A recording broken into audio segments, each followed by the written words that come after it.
Budget లో premium luxury villa అందిస్తుంది APR group వారి గోల్డెన్ లీవ్ విల్లాస్. ఇప్పుడే కాల్ చేసి మీ విల్లా బుక్ చేసుకోండి.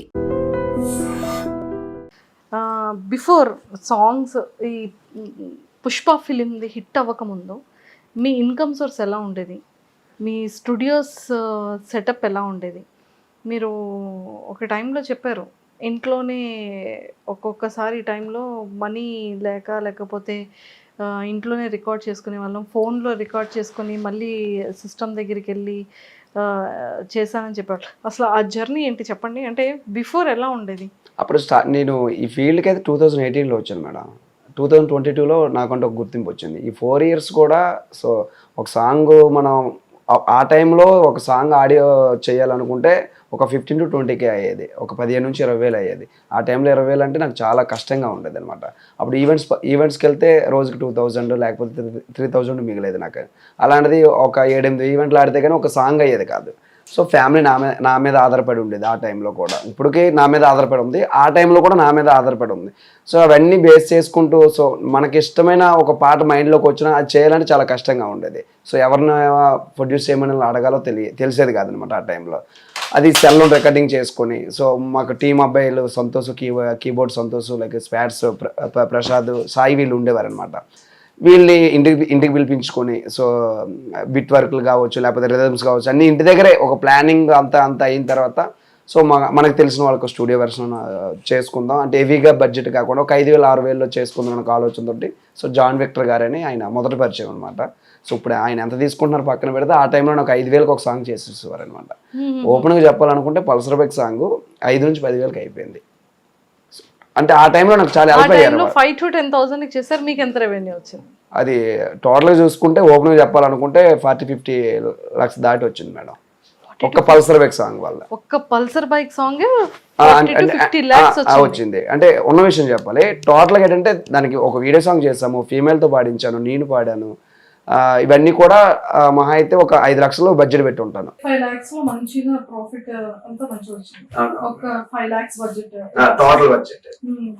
అప్పుడు అంటే బిఫోర్ మీరు షూట్స్ అంటే పల్సర్ బైక్ బిఫోర్ మీరు చేసేటప్పుడు స్టూడియోస్ కి రెంట్ పే చేసుకోవాలి, దగ్గర ఒక ఎక్విప్మెంట్ ఉండేది కాదు. అప్పుడు ఎలా చేసేవాళ్ళు? అదే చెప్తున్నా కదా, నాకు ఈవెంట్స్ స్టూడియోకి వెళ్ళి సాంగ్ పాడాలి అంటే స్టూడియో రెంట్కి తీసుకోవాలి.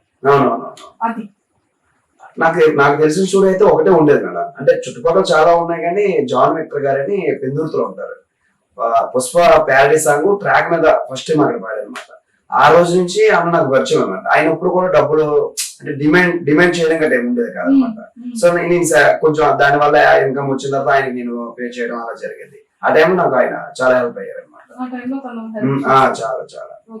సో అప్పటి వరకు ఇక్కడ విజయనగరం నుంచి పెందుర్తి తిరగడం, ఇక్కడ స్టూడియోస్ ఎవరో పరిచయం లేకపోవడం, అతనైతే ఏదో రీజనబుల్ గా మీకంటూ ఈవెంట్స్ వచ్చిన తర్వాత ఇచ్చడం, ఇవన్నీ జరిగింది. ప్రీవియస్ పుష్ప సాంగ్ కి బిఫోర్ మీ ఈవెంట్ కి ఎంత పే చేసేవాళ్ళు? 15 to 20 మధ్య ఉండేది మేడం.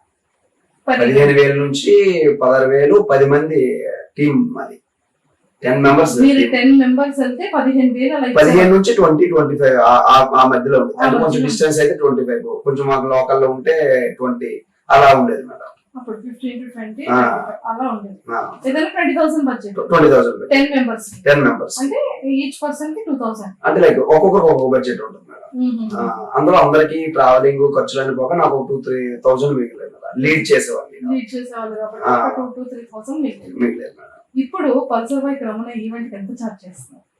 సో ఆ ఫేమ్ వచ్చే టైంలో పల్సర్ బైక్ సాంగ్ ఎప్పుడైతే శ్రీదేవి రామ కంపెనీలో పడి చాలా వైరల్ అయిందో ఆ టైంలో అదే టీము ఇంకా టీం కూడా మారలేదు మేడం. అంతవరకు కూడా నేను స్టార్టింగ్ అయితే 2018లో ఏ టీం అయితే లీడ్ చేశాను, ఇప్పుడు వరకు ఒక 5 members కంటిన్యూ ఉన్నారు.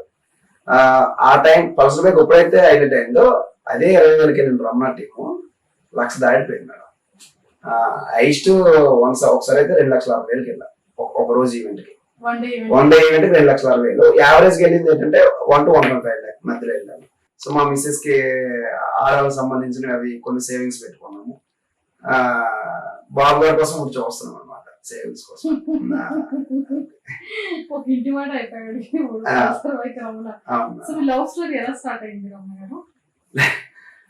విజయనగరంలో తను ఇక్కడ ఉండేది మేడం, ఇక్కడ చదువుకునేది.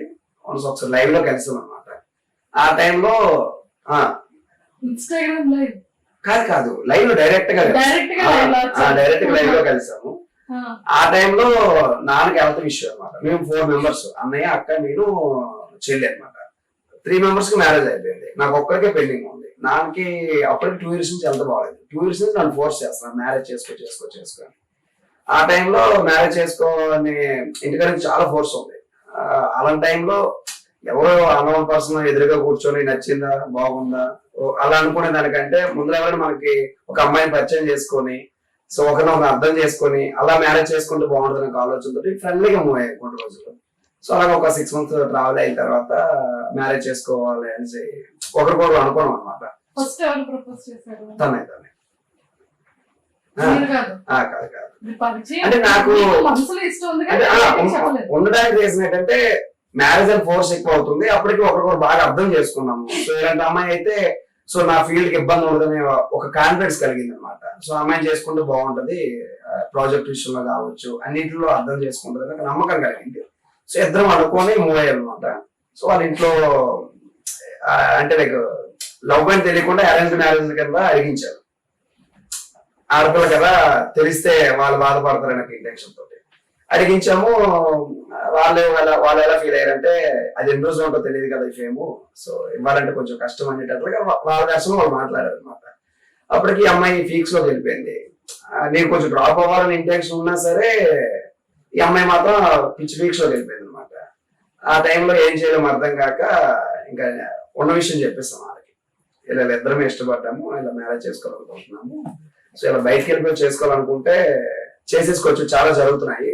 అలా కాకుండా 2 ఫ్యామిలీని ఒప్పించేసి సో మా ఊర్లో కావచ్చు మీ ఊర్లో కావచ్చు అందరి సమక్షంలో చేసుకుంటే నాకు కొంచెం వాల్యూ ఉంటది అని చెప్పడంతో వాళ్ళు కొంచెం ఇబ్బంది పడుతూ ఓకే చేశారు మ్యారేజ్ కి. సో మొత్తానికి ప్రేమ కథ అలా మొదలైంది. ఇప్పుడేమో జెరాక్స్ కూడా వచ్చేసాడు బయటకి. బాబు పేరు ఏంటి? Yashasvi Naidu. Oh my god, Yashasvi మంచి సింగర్ చేద్దాం. అవును, అంటే అలానే కాదు, వాడితో యాక్సిడెంట్ కలిగింది. సో యశస్వి అనేది బాగుంది. నాన్నగారి పేరు అప్పలేదు అనమాట. నాయుడు. ఇంకొకటి విషయం ఏంటంటే చాలా ఎమోషనల్ మూమెంట్, ప్రెగ్నెన్సీ కన్ఫర్మ్ అయిన నెక్స్ట్ డే మా నాన్న చెప్పాడు. అవును, సో ఈవినింగ్ ఈ టైం కి కన్ఫర్మ్ అయిన హ్యాపీనెస్ ఉండేటప్పుడు so mid night like early morning 3కి నాన్న చెప్పారు అనమాట.